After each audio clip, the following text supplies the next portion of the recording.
Guys, ikan perkasan hangus bunyi lagi, guys. Kalau kau baca ni dah macam budak-budak kau tu, macam bocah. Rifden tu dah tahap level pro.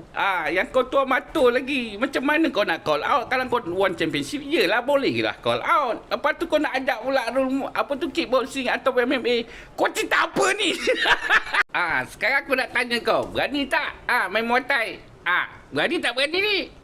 Oh yelah, budak Beyond mana boleh main Muay Thai? Itu pun Putra Abdullah lawan dengan apa tu, dengan Ronald pun alah kena sikit pun suruh lanjut pun tak nak, guys. Aku yang paling kelakar tu tak boleh lanjut tu atas faktor keselamatan. Oi, kau ingat apa? Ni main chess ke? Di Malaysia Muay Thai tu setakat terbelah sikit macam Ronald tu, itu perkara biasa, guys. Boleh je lanjut. Jadi kita tengok level Rifden Masdo sekarang dekat top 5 contender world champion. Jadi kita tengok pula level Kakacam. Kau tengok tu. Level dunia tu, guys. Dunia lah, dunia kena-kena.